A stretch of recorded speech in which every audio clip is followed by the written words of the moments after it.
Hi, this is Leisha Holmes of Key Recruitment. A belated Happy New Year to you. I hope you all had a good start to the new year. And what I'd like to talk about this time is obviously the recovery that seems to be happening within the recruitment marketplace, and the fact that a lot of recruitment companies seem to be wanting to attract new talent. So I thought I'd concentrate on that. What's the best way to attract new talent to your business? And if you're somebody who's interested in getting into recruitment, what's the best way of going about marketing yourself successfully? Well, to potential recruitment companies who are considering taking on trainees from a business-to-business background, obviously the best thing to do is to ensure your processes are in place so that you've got, in terms of attracting people, your website's really good.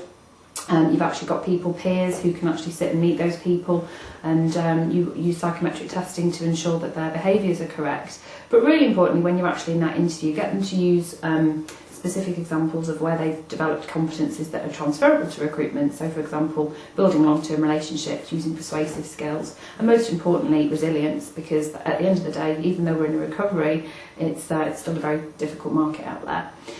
When you've actually got that potential candidate in front of you that you really like, it's probably the case that he's going to be, or he or she's going to be out to other interviews. So I think what's really important is that you ensure that you know why they're attracted to your business and that you deal with it in a very upfront and candid way. Ensure your process is streamlined, so don't drag things out. Obviously ensure your reference checking processes are in place, but most importantly, ensure that that person has bought into the reasons why they'll do well in your business. So it's important to talk about personal development plans, succession planning, but actually quantify that and get them to meet people who've actually gone through that process with yourself previously. From a candidate point of view, if you're somebody who's interested in getting into recruitment, thanks very much for listening. It's really important, first of all, that your CV obviously demonstrates and clearly illustrates the transferable skills into recruitment. So you need to look at quantifiable sales experience. Don't be woolly about your results and your achievements. You need to be specific about what your target was and what that was offset against in terms of actual achievement, and bring proof of that when you meet either your rec to rec or when you actually meet that direct recruitment employer. The other important thing to talk about is endorsements. So if you've got any references at all from previous clients, from previous employers, that will always back up what you're saying in terms of building long-term relationships. It's absolutely vital for any potential recruiter looking at the marketplace that you don't spread yourself too thinly. I think it's a clear piece of feedback that I get from potential clients that they don't want somebody that's going out absolutely everywhere. So be quite selective as to where you're going to, and be a little bit sophisticated in your techniques of who you're attracted to. So try and stick to those core principles. Ensure that you're doing your preparation. Use LinkedIn, obviously Google people. Ensure you know who you're going to see, and obvious things like ensure you know where you're going to. Be very well presented.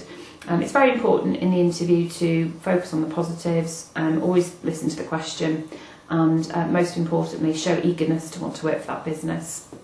I think overall, the general feeling in the recruitment market is that we seem to be in a recovery. Certainly from a perms market point of view, I think if you've managed to maintain a successful business over the last 12 months by keeping in touch with people, you're now hopefully reaping the benefits of that with people coming to you with their permanent recruitment requests. From a temporary and contract point of view, obviously that's a market that will potentially remain fairly stable, but it's really important to keep in touch with people, as I've always said on previous blogs, maintain those long-term relationships, and above all, stay true to your core integrity and honesty.